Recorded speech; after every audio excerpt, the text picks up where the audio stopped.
دوستو آج کی ویڈیو میں ہم رمضان المبارک کے سائنسی فائدوں کے بارے میں بات کریں گے۔ دینی فائدوں کے بارے میں تو ہم پڑھتے رہتے ہیں، یہ مسلمانوں کے لیے افضل مہینہ ہے۔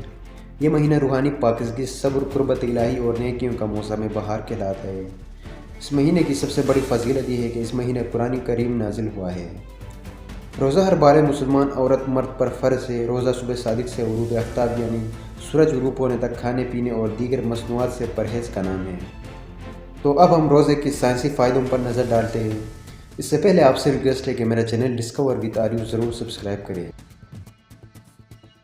سب سے پہلا ہے کہ رمضان میں نظام ہاضمہ کو آرام ملنا، یعنی روزہ رکھنے سے معدہ اور نظام ہاضمہ کو دن بھر آرام ملتا ہے، جس سے ہاضمے کے مسائل جیسے بد ہضمی، تیزابیت اور معدے کی جلن میں کمی آتی ہے۔ دوسرے نمبر پر وزن میں کمی۔ روزے کے دوران جسم اپنی توانائی کے لیے جمع شدہ چربی کو استعمال کرتا ہے، جس سے وزن کم کرنے میں مدد ملتی ہے، لیکن یہ ضروری ہے کہ افطار اور سحری میں متوازن غذا کھائی جائے۔ تیسرے نمبر پر ڈیٹوکس کے اثرات۔ روزے کے دوران جسم زہریلے مادوں کو خارج کرتا ہے۔ کھانے پینے میں وقفے کی وجہ سے جگر، گردے اور دیگر اعضاء کو اپنے فعال بہتر کرنے میں موقع ملتا ہے۔ چوتھے نمبر پر انسولیشن حساسیت میں بہتری۔ روزے رکھنے سے انسولیشن کی کارکردگی بہتر ہوتی ہے، جس سے خون میں شکر کی سطح متوازن رہتی ہے اور ڈائبٹیز کے خطرات کم ہو جاتے ہیں۔ پانچویں نمبر پر دل کی صحت میں بہتری۔ تحقیق سے ثابت ہوا ہے کہ روزہ رکھنے سے کولیسٹرول کی سطح کم ہوتی ہے، جس سے بلڈ پریشر اور دل کی بیماریوں کا خطرہ کم ہو جاتا ہے۔ نمبر 6 پر ذہنی اور دماغی صحت۔ روزہ رکھنے سے دماغی خلیات کی کارکردگی بہتر ہوتی ہے۔ بھوکا رہنے سے BDNF یعنی برین ڈیرائیوڈ نیوٹروفک فیکٹر میں اضافہ ہوتا ہے، جو یادداشت کو مضبوط کرتا ہے اور ڈپریشن کو کم کرتا ہے۔ نمبر 7 پر قوت مدافعت میں اضافہ۔ روزہ رکھنے سے جسم میں نئے سفید خلیات یعنی وائٹ بلڈ سیل پیدا ہوتے ہیں، جو قوت مدافعت کو بہتر بناتے ہیں اور بیماریوں کے خلاف لڑنے میں مدد کرتے ہیں۔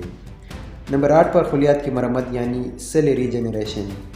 روزہ رکھنے سے آٹوفیجی کا عمل متحرک ہوتا ہے، جس کے ذریعے جسم پرانے اور خراب خلیات کو ختم کر کے نئے صحت مند خلیات پیدا کرتا ہے۔ یہ عمل کینسر جیسے امراض کے خطرے کو کم کرتا ہے۔ نمبر 9 پر نیند کی معیار میں بہتری۔ روزہ رکھنے سے نیند کی ہارمونز متوازن ہوتے ہیں، جس سے نیند بہتر ہوتی ہے اور بے خوابی کے مسائل کم ہوتے ہیں۔ نمبر 10 پر ذہنی ضبط اور نظم و ضبط۔ روزہ رکھنے سے انسان میں سیلف کنٹرول اور نظم و ضبط پیدا ہوتا ہے، جو ذہنی سکون اور خوشحالی راہ ہموار کرتا ہے۔ نمبر 11 پر ذہنی وضاحت اور فوکس میں اضافہ۔ روزے کے دوران جسم میں انسولیشن اور گلوکوز کی سطح متوازن رہتی ہے، جس سے ذہن زیادہ صاف اور فوکس میں ہوتا ہے۔ دماغ میں پیدا ہونے والا کیٹونز ایندھن کے طور پر استعمال ہوتا ہے، جو یادداشت اور ارتکاز کو بہتر بناتا ہے۔ نمبر 12 اینٹی ایجنگ اثرات۔ تحقیقات سے ثابت ہوا ہے کہ روزہ رکھنے سے سٹریس کم ہو جاتا ہے، جو عمر بڑھنے کے عمل کو سست کر دیتا ہے۔ آٹوفیجی کے باعث جسم پرانے اور خراب خلیات کو ختم کر کے نئی توانائی پیدا کرتا ہے، جس سے جلد تر و تازہ اور صحت مند رہتی ہے۔ نمبر 13 ذہنی سکون اور ڈپریشن میں کمی۔ روزے کی حالت میں دماغ میں سیروٹونن اور ایڈورفن جیسے خوشی کے ہارمونز بڑھتے ہیں، جو ذہنی تناؤ اور ڈپریشن کو کم کرتے ہیں اور خوشی اور سکون کا احساس پیدا کرتے ہیں۔ نمبر 14 میٹابولزم میں بہتری۔ روزے کے دوران میٹابولک ریٹ بہتر ہوتا ہے، جس سے جسم زیادہ توانائی پیدا کرنے کے قابل ہو جاتا ہے۔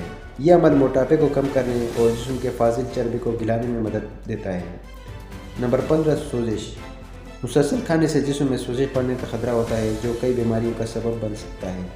روزہ رکھنے سے سوزش میں کمی آتی ہے، جس سے جوڑوں کا درد، دمہ، الرجی جیسے بیماری میں بہتری آتی ہے۔